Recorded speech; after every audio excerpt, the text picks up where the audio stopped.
And we start in Egypt. The country has said it's close to signing off on an IMF lending program to ease its funding gap. Now, the loan will help the government restore market stability. In Washington, the IMF welcomed Egypt's request for financial support and said it would send a mission to the country for about 2 weeks from July 30th.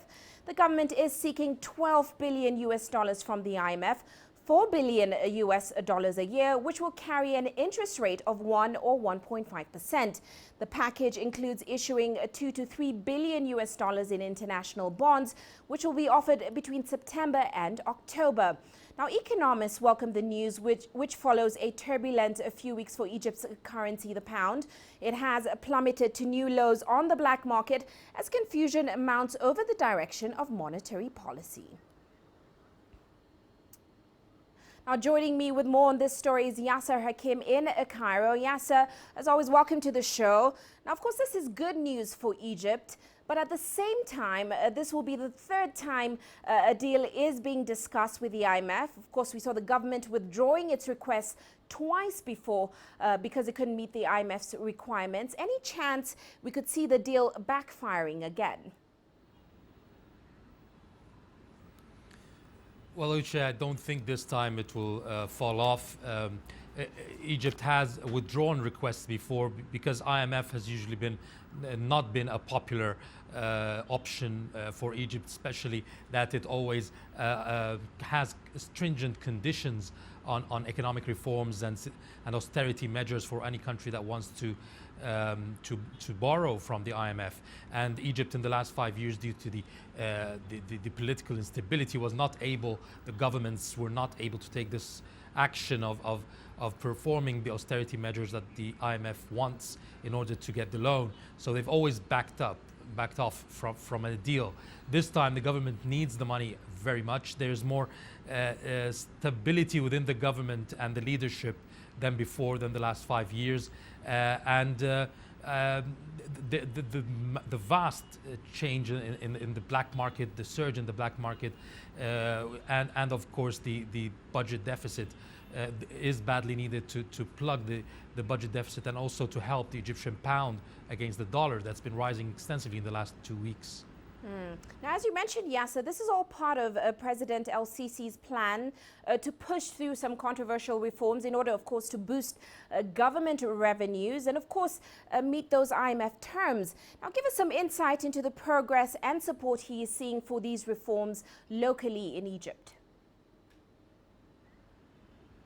Yes, El-Sisi, since he took office, he took some steps that his predecessors were unable and afraid to take, because usually they would result in unrest. But his vast popularity when taking office has managed to help him go through these reforms with some obviously disappointment, but not to the extent of finding a lot of demonstrations or action from the public. We've seen a slash in subsidies, and that means higher prices for fuel and higher prices for electricity, which obviously affects the prices of other products as well. We've seen the introduction of new taxes such as the real estate tax, and this week we expect a ratification of the VAT, value-added tax. We've seen a restructuring of the government spending, and obviously the civil service law, which also restricts the increase in salaries and payments for employees, public employees. All these steps and reforms have been what you can say positive development in front of the IMF, which said that it's happy with the Egyptian reform program, and that's why they're willing to discuss the $12 billion loan. Well, yeah, so looking at reforms specifically, in March, we know the central bank devalued the pound. It said it would also implement a more flexible exchange rate. Now, analysts expect another devaluation soon. How soon do you think we'll see this happen?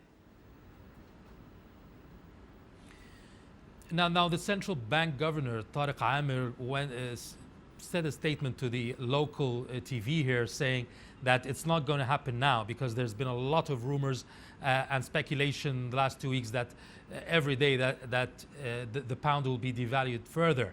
He said no, not now. He did not give a date, but we know that one of the conditions, the main conditions by the IMF, is the VAT law, which is already under discussion, as well as devaluating the Egyptian pound further. Now, the Egyptian pound in the bank is 8.88 to the dollar.